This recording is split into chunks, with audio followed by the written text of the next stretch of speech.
வணக்கம் நண்பர்கள். என் பெயர் டாக்டர் புரு தவான். இன்று இந்த வீடியோவில் நான் விளக்கம் தருகிறேன். சிறுநீரக செயலிழப்பு நோயாளிகள் தங்கள் உணவில் தேங்காய் ஏன் தவிர்க்க வேண்டும்? நமது உடலில் சிறுநீரகம் மிக முக்கிய பங்கு வகிக்கிறது. சிறுநீரகங்கள் அனைத்து வளர்சிதை மாற்றுக் கழிவுகளையும் வெளியேற்றி உடலை சுத்தமாக வைத்திருக்கும். ஆனால் நீரிழிவு அல்லது உயர் இரத்த அழுத்தத்தால் சிறுநீரகத்தின் செயல்பாடு பாதிக்கப்படும் போது கிரியேட்டினின், யூரியா மற்றும் பொட்டாசியம் போன்ற கழிவுப் பொருட்கள் நம் இரத்தத்தில் சேர ஆரம்பிக்கின்றன.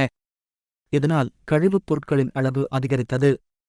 குறிப்பாக கிரியேட்டினின் உங்கள் சிறுநீரகம் எவ்வளவு வேலை செய்கிறது என்பதை அறியவும். அதனால்தான் கிரியேட்டினின் அதிகரித்த அளவுகள் ஆபத்தானதாக கருதப்படுகிறது. ஆனால் பொட்டாசியம் கிரியேட்டினை விட மிகவும் ஆபத்தானது என்பது சில நோயாளிகளுக்கு மட்டுமே தெரியும்.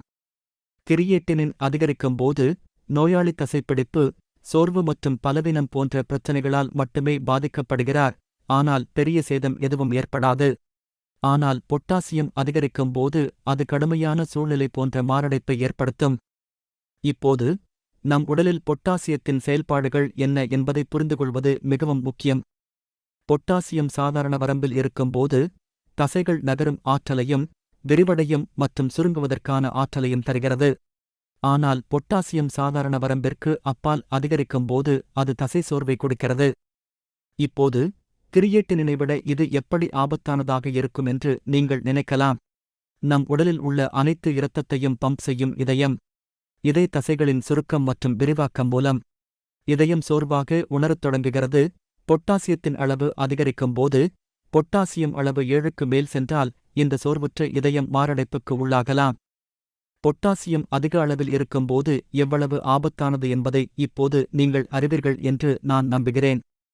சிறுநீரக செயலிழப்பு நோயாளி தேங்காய் நீரை உட்கொண்டால் தேங்காய் நீரில் பொட்டாசியம் நிறைந்திருப்பதாலும் சிறுநீரகங்கள் சரியாக செயல்படாததாலும் இரத்தத்தில் பொட்டாசியம் அளவு அதிகரிக்கலாம். மேலும் சிறுநீரகங்களால் இரத்தத்தில் உள்ள எலக்ட்ரோலைட்டுகளை சமநிலைப்படுத்த முடியாமல் உள்ளது.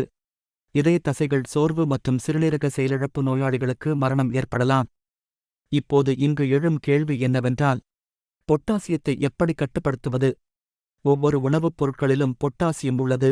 சில உணவுப் பொருட்களில் குறைவாகவும் சிலவற்றில் அதிகமாகவும் உள்ளது. எனவே பொட்டாசியம் உள்ள உணவுப் பொருட்களை மட்டுமே குறைந்த அளவிலோ அல்லது மிதமாகவோ எடுத்துக்கொள்ள வேண்டும்.